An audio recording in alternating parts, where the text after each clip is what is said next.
Pues así es, la oveja negra. Normalmente cuando escucháis esto, ¿en qué pensáis? Como somos poquitos, podemos hacerlo un poco en plan coloquio, aunque no tengáis la cámara conectada. El malo de la familia. El malo de la familia, muy bien. Sí, el loco, el que siempre se mete en problemas. El raro. El raro, sí, pero raro mal, ¿no? O sea, no raro de excéntrico, sino raro para mal, ¿no? Sí, suele ser. El liante, el que va en contra de la corriente, ¿no? El que tiene una opinión diferente, el que actúa distinto a los demás, el que no cumple el patrón. Esa es la oveja negra. ¿Verdad, no? El rebelde, el rebelde. El rebelde sin causa o con ella, sin causa más bien. ¿Alguna otra idea? Diego. El micro lo Pues tienes no, ahí. sí, el que va al contrario de la familia. Muy bien. Quiero contaros Así una es. historia. Dime, Diego, dime. No, pues iba a decir que así sea, digamos, si son metaleros, el que sale, yo qué sé, vallenatero, ¿sabes? O Sí, cosas así. está bien. Mira, quiero contaros una historia. Dice, la voy a leer para no perder detalle, ¿vale? Érase una vez un pequeño pueblo cuyos habitantes eran ladrones. Todas y cada una de las familias salían cada noche a hurtadillas de su casa para robar en el hogar de alguno de sus vecinos. Forzaban las ventanas o puertas, entraban con su saco al hombro y se llevaban todo lo que encontraban: comida, muebles, ropa y cualquier objeto que les apeteciese tener. Una vez terminada su labor nocturna, volvían a sus casas con el botín. También cada noche se encontraban con lo que les habían entrado a robar. Otro vecino se había colado en su hogar dejándolo completamente vacío. Qué situación tan curiosa la que tenían en este pueblo. A pesar de que todos los vecinos se atracaban los unos a los otros, se habían acostumbrado a vivir así, robándose y dejándose robar. Así cada noche. Vivían en un perfecto equilibrio con el que todos estaban de acuerdo y todos tenían lo que necesitaban para comer y vivir. Lo justo. Ni mucho ni poco.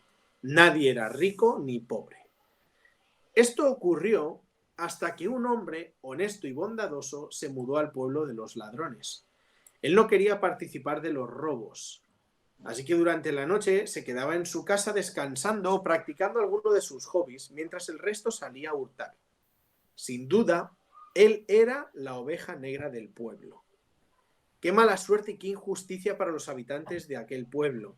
Como el hombre honesto no salía de su casa, no podían entrar a robarle y por lo tanto cada noche una familia se quedaba sin poder conseguir comida. Esto hizo que los vecinos se enfadaran mucho con él. ¿Quién se creía que era aquel hombre para romper el equilibrio que tan felices les hacía? A pesar de que el hombre actuaba de buen corazón, su decisión de no robar provocaba que uno de sus vecinos no pudiera comer esa noche. Estaba perjudicando a sus amigos. El hombre entendió que, aunque él no quisiera robar, debía dejar que sus vecinos entraran en su casa. De esa forma nadie pasaría hambre. Por eso, a partir de ese día, el hombre bueno salía todas las noches de su hogar para dar un paseo y que así pudieran robarle. Pero surgió otro problema. Como el hombre bueno no quería robar a sus vecinos, cada noche había una familia que se libraba de los robos. Esto hacía que acumularan lo que ya tenían y lo que habían robado. Eso era mucho, y con el tiempo, estas familias se fueron haciendo cada vez más ricas y avariciosas, hasta que decidieron que ya no querían que otros robaran sus cosas. Vuelta a los problemas. Pero además, el hombre honesto se vio en apuros. Como él no quería robar, pero cada noche entraban en su casa, llegó un momento en el que se quedó sin pertenencias. No tenía absolutamente nada. Esto no solo provocaba que pasara hambre, sino que también la familia a la que esa noche le tocaba entrar en su hogar se iba con las manos vacías y no tenía nada que comer. Menudo lío tenían los vecinos de este pueblo. El equilibrio que antes les hacía felices al robarse los unos a los otros se había roto, y con ello habían llegado los problemas. Pero, ¿no tenían otros mayores? Esta es una historia de Italo Calvino. No sé qué os sugiere al escucharla. ¿Cómo la habéis recibido así de primeras? ¿La conocíais? No, No. ¿Y qué os sugiere la historia? Es como cada vez más absurda, ¿no? Este es el pensamiento que genera, por lo menos cuando yo lo iba leyendo y cuando he redactado esto, después de leer la primera vez, ¿no? Me resulta como absurdo. Es como, pero parad un momento y pensad lo que estáis haciendo, no tiene ningún sentido. Para una persona honesta que también sea criticada por esto y que él tenga que dejarse robar para que otros puedan comer. Es como si cada uno mantuviese lo que tiene sin necesidad de robarse, el equilibrio se mantendría de la misma manera, ¿no? Pero no funcionaba. ¿Tenían problemas mayores? ¿Qué pensáis? Bueno, yo pienso que sí. No sé si pensáis vosotros lo mismo, pero yo pienso que sí. El primer texto que me ha venido a la cabeza cuando yo escribía y leía esta historia se encuentra en Isaías 5, 20 y 21. No sé si queréis buscarlo en vuestra Biblia. Isaías 5, 20 y 21. Es una advertencia que hace el profeta. Si lo tenéis y queréis leerlo. Hay de vosotros que llamáis bueno a lo malo y malo a lo bueno, que convertís la luz en oscuridad y la oscuridad en luz, que convertís lo amargo en dulce y lo dulce en amargo. Hay de vosotros que os creéis sabios y os tenéis por inteligentes. Muy bien. Es una versión actualizada esta. La mía, que es un poquito más antigua, dice: hay de los sabios, la parte final, en sus propios ojos, y de los que son prudentes delante de sí mismos. Es un texto muy interesante, ¿eh? A los que al mal llaman bien y al bien llaman mal, que hacen de la luz tinieblas y de las tinieblas luz. Esto es lo que sucedía en este pueblo. Todos eran una panda de ladrones, y el único honesto que llega es el deshonesto. Y todos eran una panda de ladrones porque el rebelde, ¿quién era? El que no yo no dejaba, quería robar. el que no quería robar y por lo tanto no dejaba que entrasen en su casa y robasen.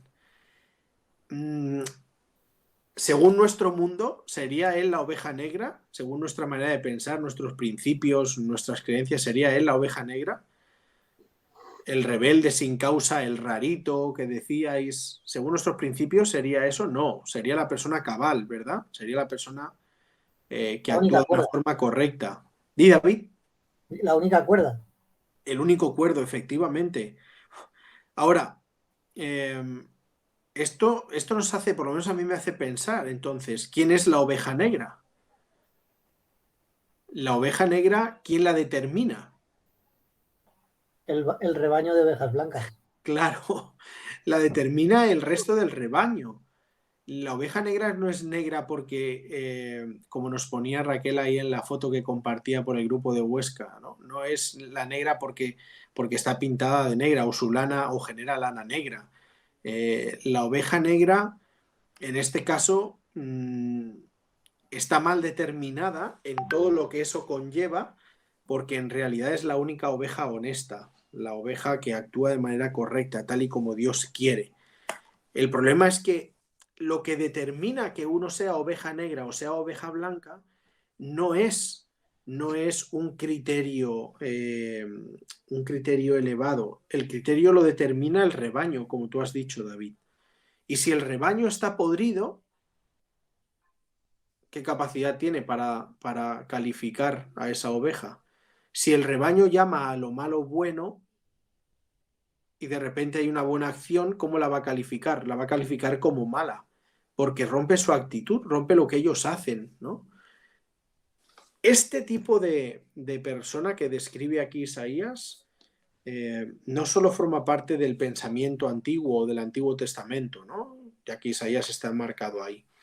No es la única advertencia que encontramos también en este sentido. En el libro de Proverbios, en el capítulo 3, versículo 7, el sabio Salomón ya lo expresó también de una forma similar. Si tenéis vuestra Biblia, capítulo 3, versículo 7, solo que Salomón recoge la parte de la advertencia sabia final, ¿sí? Cuando dice: no seas sabio en tu propia opinión. Y para no ser sabio en tu propia opinión, ¿qué agrega el texto de Proverbios? Dice, Teme teme al a Señor Jehová y huye del mal. y apártate del mal, claro. Pero si tienes tan atrofiado tu sentido, no el arácnido, sino tu sentido que discierne entre lo bueno y lo malo, ¿cómo puedes saber? ¿Cómo puedes determinar qué está bien y qué está mal? Nosotros vivimos en un mundo en el que las atrocidades que criticamos de aquellos que tienen poder son las mismas que cometemos en una escala menor. ¿Se entiende? Nosotros, digo nosotros en términos generales, que nadie se sienta ofendido. Nosotros criticamos que, por ejemplo, un político o incluso un rey meta la mano donde no corresponde, pero a veces, a nuestro alcance, en nuestro nivel, también cometemos el mismo error, ¿no? Consideramos a los demás como ovejas negras cuando nuestra capacidad para determinar lo bueno y lo malo ha sido perdida a causa del propio pecado. No seas sabio en tu propia opinión. Teme a Dios. Esto es lo que dice Proverbios. Y apártate del mal. Y del mal, no que el mal que consideras tú, sino del mal que considera Dios. Muchos años después, en Romanos capítulo 11, versículo 25, Pablo, con un pensamiento y una cultura muy distinta a la de Salomón, escribe prácticamente lo mismo. No quiero, hermanos, ¿lo tenéis ahí? ¿Queréis leerlo? ¿Romanos qué? 11, 25. Digo que pasan muchos años. Entre Salomón y Pablo hay muchos años de diferencia. Pero escribe Pablo y ¿qué dice? Lo mismo, ¿no? Porque no quiero, hermanos, ¿lo tenéis? Hermanos, quiero que entendáis este misterio para que no os volváis presuntuosos. Parte de Israel se ha endurecido y así permanecerá hasta que haya entrado la totalidad de los gentiles. ¿Ese? Bueno, sí, hasta ahí, fijaros, porque en tu caso, en tu versión, David, dice, lee las primeras líneas otra vez. Quiero que entendáis este misterio para que no os volváis presuntuosos. Presuntuosos, dice ahí, Fijaros mi versión. No quiero, hermanos, que ignoréis este misterio, para que no os tengáis por sensatos en vuestra propia opinión. Tu versión lo traduce como presuntuoso. En la mía alarga las palabras para que no os tengáis por sensatos en vuestra propia opinión, llega a decir. Y agrega también, disculpad que me entraba una llamada, agrega también el texto y dice que ha acontecido a Israel endurecimiento en parte, hasta que haya entrado la plenitud de los gentiles. Porque Israel, ¿en qué había caído? En sentirse sabios en su propia opinión. Para Israel, para el pueblo judío, ¿quiénes eran las ovejas negras? Los cristianos, en este caso. Los cristianos. Y Dios había determinado un tiempo para que el pueblo judío, y Dios había dicho, vais a dejar de ser mi pueblo porque los que sois una oveja negra, ¿quiénes sois? Vosotros. El ejemplo de Pablo es brutal en este sentido. Pablo se consideraba oveja blanca, no blanca, pura como la nieve, ¿sí? No había nadie mejor que él, y entonces se dedicaba a perseguir a otros y buscaba a las ovejas negras y era muy bueno haciendo lo que hacía. El texto de Hechos 9 dice que respiraba, ¿verdad? Respiraba odio hacia aquellos que supuestamente eran los perdidos, ¿no? Las ovejitas negras del rebaño que él pensaba que Dios había dejado. Y justamente era lo contrario, lo que dice Isaías se cumplía en él, se había convertido en una persona sabia en su propia opinión. Se tenía por sensato en su propia opinión y estaba lejos en realidad de lo que Dios quería. Lo he dicho en otras ocasiones, nuestra mente tarda pocos segundos en justificar nuestras acciones y hace a veces auténticos malabarismos para callar nuestra conciencia, la cual algunos llegan a cauterizar. Y este es un problema. Pablo lo escribe en su epístola primera de Timoteo, capítulo 4, versículo 2. Podemos leer desde el 1. Pero el Espíritu dice claramente que en los últimos tiempos algunos apostatarán de la fe, escuchando a espíritus engañadores y a doctrinas de demonios. Lo que no dice el texto es que a veces ese espíritu engañador Y esa doctrina de demonio la tenemos ya nosotros. No hace falta que lo escuchemos solamente, ¿eh? A veces está en nosotros también, o la podemos generar. Y entonces los que son oidores son otros, no nosotros. ¿Sí? Y agrega, que con hipocresía hablarán mentira, teniendo cauterizada la conciencia. Y el texto que yo antes pensaba, quería leer primero este, es el de Tito, capítulo 1, versículo 15, que dice, todas las cosas son puras para los puros, mas para los contaminados e incrédulos nada es puro, pues hasta su mente y su conciencia está contaminada. Cuando uno pierde la capacidad de discernir entre lo que es correcto y lo que no lo es, cuando peor aún, uno, haciéndolo lo correcto, se considera ovejita blanca, ¿qué opción le queda? Es en ese momento cuando uno está a merced de la voluntad de Satanás, porque lo maneja como un títere. Ha distorsionado la capacidad de distinguir entre lo bueno y lo malo, de tal manera que uno pensando hacer el bien, creyéndose sin la necesidad de ser corregido o de cambiar, de mejorar, de necesidad de transformar absolutamente nada en su vida, está cada vez hundiéndose más en lo que Dios no quiere. Cuando llego a justificar el pecado como estilo de vida para evitar que se rompa la armonía alcanzada, y esta es la historia de antes, no, pero es que tú tienes que robar también. ¿Cómo que no robas tú? ¿Qué es esto? Si todos nos robamos toda la vida y llevamos haciéndolo y nos ha ido estupendísimamente así.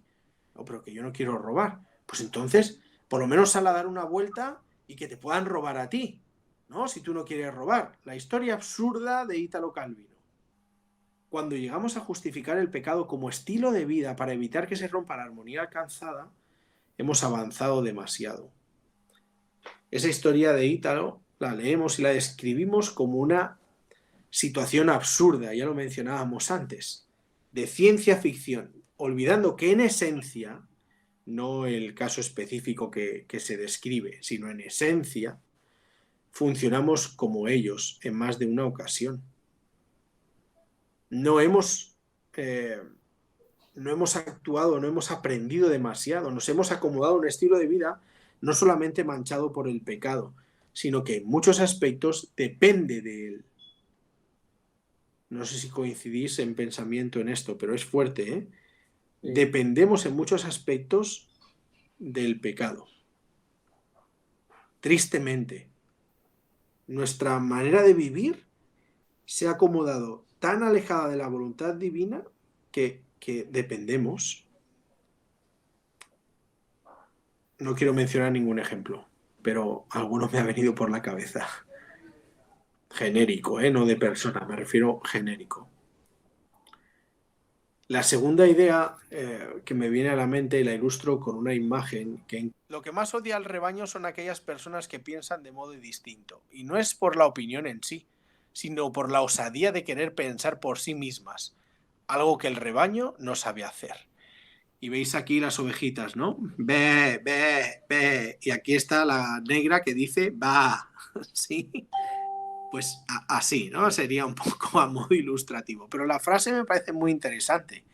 Lo que más odia el rebaño son aquellas personas que piensan de modo distinto. No es tanto por la opinión en sí, por lo que opinan, sino por la osadía de querer pensar por sí mismas. Algo que el rebaño en conjunto no sabe hacer, ¿sí? Esta es la pena. O sea, cuando Jesús fue perseguido y criticado, no era tanto por lo que decía Jesús, sino porque no entraba en la rueda de ellos. Jesús no entraba en el sistema que ellos tenían. Jesús era un estorbo porque no era lo que ellos pensaban, no actuaba como ellos pensaban. ¿Sí? Hay una frase que un amigo y compañero repite al final de una serie de vídeos que seguramente habéis visto, la verdad, en 2 minutos. Recuerda, la mayoría puede estar equivocada, efectivamente. Pensar diferente no está mal. De hecho, si tu pensamiento es elevado en principios y acorde a la voluntad divina, es lo correcto.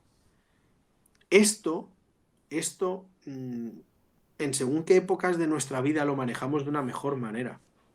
Pero hay otras, sobre todo cuando somos jóvenes, cuando somos más inseguros, cuando no tenemos tanta carrera en la vida, que nos afecta más. Y entonces somos borreguitos, ¿no? Y ahí detrás, todos así, ¿no? Claro, moviéndonos al ritmo de otros, porque no queremos destacar por lo que creemos, por lo que pensamos, aunque sea diferente.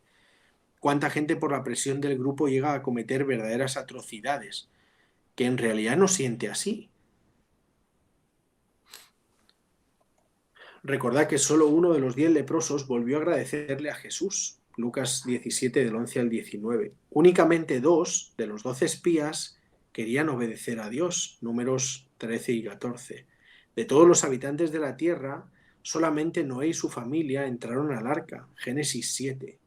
Y podríamos mencionar así muchos otros ejemplos de gente que nadó contracorriente, que actuó contra lo que los demás o la mayoría hacía, y que sin embargo, aun siendo considerados por otros como ovejas negras, eran los más blancos y puros, ¿no?, que podía haber en el lugar. El vecino oveja negra de la historia se resignó, pero no estamos llamados a eso. La transformación y el cambio es posible. Dios quiere que reconozcamos nuestra condición para ir a Él sin demora y que así podamos ser renovados, mejorados hasta la versión más reluciente.